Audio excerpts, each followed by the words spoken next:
아침에 눈을 뜨자마자 휴대폰 화면이 눈앞을 파고든다. 아직 이불 속인데도 벌써 오늘 일정이 머릿속을 가득 채운다. 메일 확인, 보고서 수정, 팀원들과의 회의, 퇴근 후 장보기, 아이 학원 데려다 주기.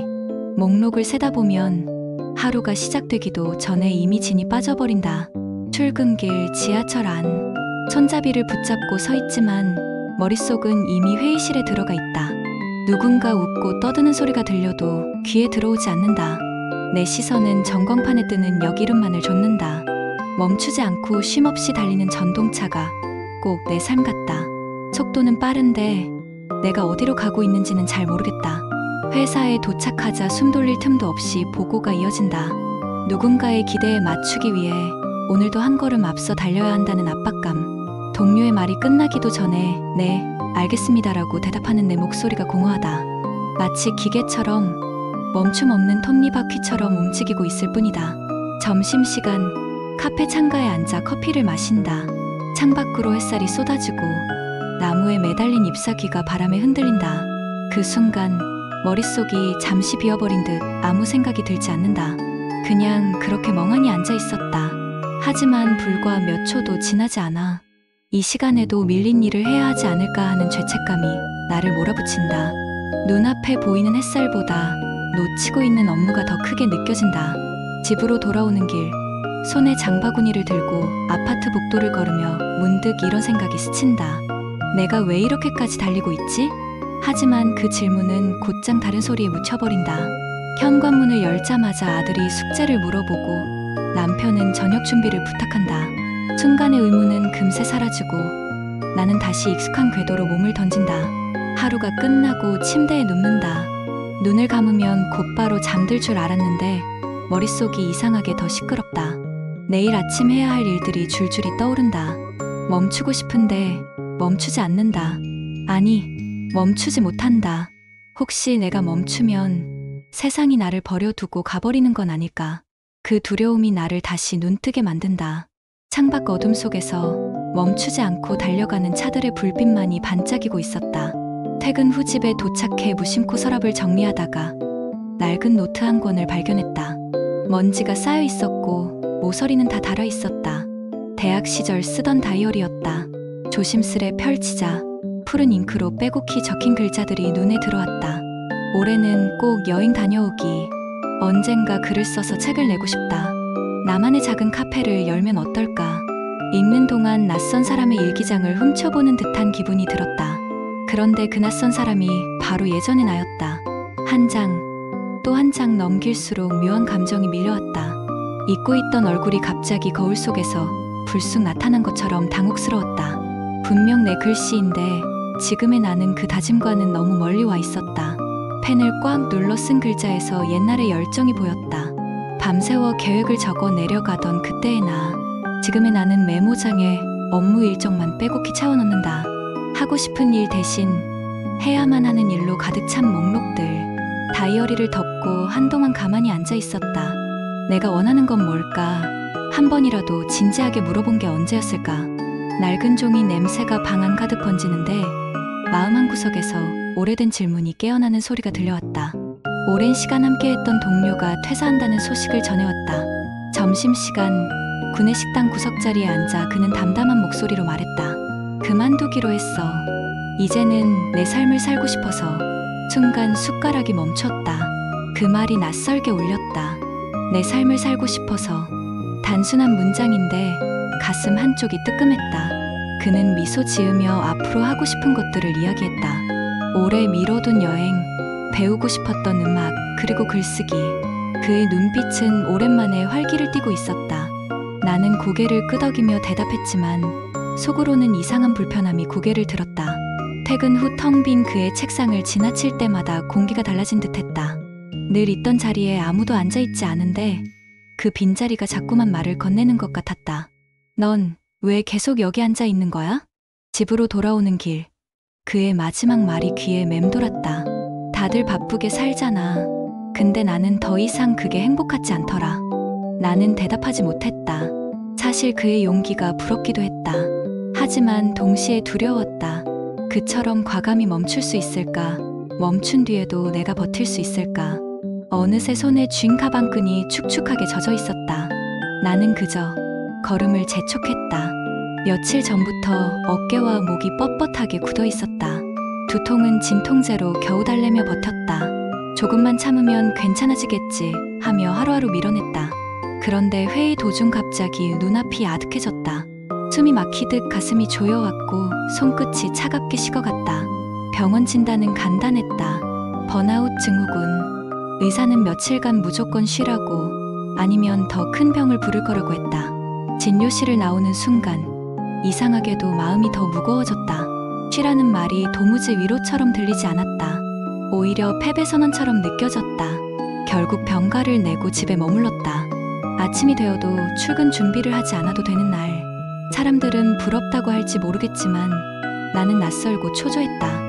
시계 초침은 천천히 흘러가는데 그 소리가 오히려 나를 재촉하는 듯했다. 소파에 앉아 있어도 휴대폰 화면을 꺼내지 않고는 견딜 수 없었다. 혹시 회사에서 나 없이 문제가 생기진 않았을까? 내가 빠진 자리를 누군가 대신하면서 나의 필요성을 잊게 되는 건 아닐까? 몸은 분명 쉬어야 한다고 신호를 보내는데 마음은 끊임없이 불안했다. 바깥 창문 너머로 햇살이 들어왔지만 나는 커튼을 닫아버렸다. 그 빛조차 나를 드러내는 것 같아 괜히 거슬렸다. 침대에 누워 눈을 감았다. 하지만 이상하게 더 피곤해졌다. 멈추는 게 이렇게 힘든 일이었나? 나는 속으로 중얼거렸다. 병가로 집에 머문 지 사흘째. 낮 동안 창문을 닫아둔 방은 답답하게 가라앉아 있었다. 온종일 침대에 몸을 붙이고 있었지만 쉰다는 느낌은 들지 않았다. 몸은 무겁고 마음은 더 무거웠다. 그러다 문득 더 이상 이렇게 눌려있을 수 없다는 생각이 들었다. 특별한 이유는 없었다. 그냥 숨이 막혀서 바람이 필요했다. 슬리퍼를 꺼내 신고 집을 나섰다. 가을로 접어든 늦은 오후. 하늘은 옅은 주황빛으로 번지고 있었다. 낯선 공기였다. 평소 같으면 사무실 회의실에 앉아 있을 시간. 느린 걸음으로 아파트 단지를 벗어나자 바람에 섞인 흙냄새가 코끝을 스쳤다. 어디선가 은행잎이 우수수 떨어지는 소리가 들렸다. 그 소리가 귀에 와 닿는 순간 이상하게 가슴이 서늘해졌다. 나는 오랫동안 이런 속도로 걸어본 적이 없었다. 늘 빨리, 늘 목적지를 향해. 하지만 지금은 달려갈 필요도 도착해야 할 이유도 없었다. 발밑에 쌓인 노란 잎을 밟을 때마다 바스락 소리가 났다. 그 단순한 소리가 어쩐지 마음을 풀어주었다. 공원 벤치에 앉아 하늘을 올려다보았다. 느리게 흐르는 구름, 까맣게 점점이 흩어진 새들, 아이들의 웃음소리. 그 모든 풍경이 마치 오래전에 잊어버린 세상의 한 장면처럼 느껴졌다. 나는 멍하니 한참 동안 하늘을 바라보았다. 아무 생각도 하지 않으려 애쓰지 않아도 머릿속이 고요해졌다. 그 고요함이 두렵지 않았다. 오히려 내 안에서 작은 숨구멍이 열리는 것 같았다. 그때 핸드폰이 울렸다. 회사에서 온 메시지였다. 습관적으로 화면을 열려다 멈칫했다. 순간 내 안에서 두 개의 목소리가 충돌했다. 확인해야지. 혹시 긴급한 일일지도 몰라. 아니야. 지금은 내 시간이야. 그냥 둬도 괜찮아.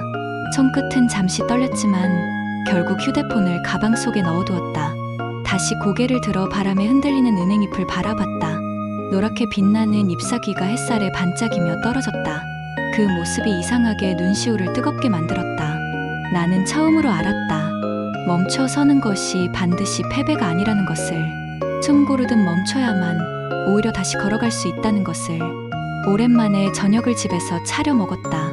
평소라면 야근이나 모임으로 식탁에 앉는 일이 드물었는데 오늘은 느긋하게 국을 데우고 반찬을 꺼냈다. 식탁 위 전등 불빛이 노랗게 번졌다. 그 단순한 빛이 이상하게 따뜻해 보였다. 아들은 김을 집어들며 말을 꺼냈다. 엄마, 요즘 집에 자주 있어서 좋아. 순간 젓가락이 멈췄다. 아이의 눈빛이 진지했다. 엄마, 요즘 웃는 게 많아졌어. 전에는 맨날 피곤해 보였는데 가슴 한쪽이 묘하게 저려왔다. 나는 무심코 웃으며 대답했다. 그래? 엄마가 그랬구나. 짧은 말이었지만 목끝이 뜨거워졌다. 남편도 덧붙였다. 예전엔 밥 먹으면서도 계속 휴대폰 보느라 대화가 없었잖아. 이렇게 셋이서 밥 먹으니까 옛날 생각난다. 나는 괜히 국을 휘젓는 척했다. 그 말이 부끄럽기도 하고 고맙기도 했다. 식탁 위 불빛 아래 우리는 오래전처럼 소소한 이야기를 나눴다. 학교에서 있었던 일, 동네에 새로 생긴 빵집 얘기. 특별한 주제는 없었지만 웃음소리가 자연스럽게 흘러나왔다. 나는 깨달았다. 멈추지 않고 달릴 때는 보이지 않던 것들이 잠시 멈추니 눈앞에 선명히 드러난다는 걸. 방 안 책상 위에 며칠 전 꺼냈던 낡은 다이어리가 아직 놓여 있었다. 손길을 멈춘 채 덮어두었던 그것을 나는 다시 조심스레 펼쳐보았다. 여전히 푸른 잉크로 가득 채워진 옛 기록들이 눈에 들어왔다. 그때와 지금의 거리가 너무 멀다는 걸 알면서도 이상하게 마음이 전만큼 무겁지는 않았다. 오히려 그 사이의 공백이 나를 조금은 자유롭게 만들었다. 다이어리의 뒷장, 아직 아무 글씨도 적히지 않은 빈 페이지가 눈에 들어왔다. 한동안 가만히 그 하얀 면을 바라보았다. 무엇을 적어야 할까? 예전처럼 거창한 목표를 나열하고 싶지는 않았다. 지금의 나는 더는 누군가에게 보여줄 다짐을 쓰고 싶지 않았다. 펜을 들어 천천히 글씨를 새겼다. 이번 주말 아무것도 하지 않기. 글씨를 다 쓰자 이상하게 웃음이 났다. 도무지 성취 같지 않은 한 줄. 하지만 내 마음은 묘하게 가벼워졌다. 빈 페이지 옆에는 여전히 많은 칸이 남아 있었다. 그 공간은 더 이상 나를 압박하는 목록이 아니라 내가 언제든 새로 채워갈 수 있는 여백처럼 느껴졌다. 나는 다이어리를 덮으며 속으로 중얼거렸다. 조금씩 해도 돼. 지금은 이걸로 충분해. 병가가 끝나고 다시 출근길에 올랐다. 지하철 안 풍경은 여전했다. 사람들은 각자 휴대폰을 들여다보거나 멍하니 고개를 떨군 채 달리는 차 안에 몸을 맡기고 있었다. 그 속에서 나 역시 여전히 어제와 같은 자리에 앉아 있었다. 하지만 마음은 조금 달라져 있었다.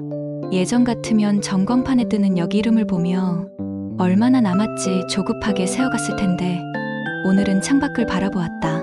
스쳐 지나가는 풍경이 눈에 들어왔다. 누군가는 서두르듯 뛰어오르고 또 누군가는 여유롭게 커피를 들고 걸어간다. 그 속도가 다 달라도 모두 각자의 길을 가고 있다는 사실이 이상하게 위로처럼 다가왔다. 회사에 도착하자 쌓인 업무가 기다리고 있었다. 여전히 처리해야 할 일은 많았고 오늘도 보고서 마감은 눈앞이었다. 하지만 나는 잠시 호흡을 가다듬고 컴퓨터를 켰다. 지금 할 수 있는 것부터 차근차근. 머릿속에 떠오른 그 한 문장이 나를 진정시켰다. 점심시간 카페 창가 자리에 앉았다. 며칠 전에도 앉았던 자리였다. 그때는 죄책감에 시계를 자꾸 확인하며 마음을 졸였는데 오늘은 다르다. 창밖에 쏟아지는 햇살을 천천히 바라보았다. 커피 잔 위로 피어오르는 김이 눈에 들어왔고 나는 그것을 오래 지켜보았다. 잠시 멈춰도 괜찮다는 걸 알게 된 뒤 세상이 전보다 훨씬 선명하게 다가왔다. 저녁 무렵 집으로 돌아오는 길 강변을 따라 걷다 잠시 멈춰섰다. 강물은 서두르지 않았다. 다급해하지도 않았다. 그저 제 속도로 흘러가고 있었다. 그 풍경이 곧 내 마음 같았다. 나는 속으로 천천히 중얼거렸다. 멈추는 건 도망이 아니야. 나를 지켜내는 가장 단단한 선택이지. 그 순간 바람이 얼굴을 스쳐 지나갔다.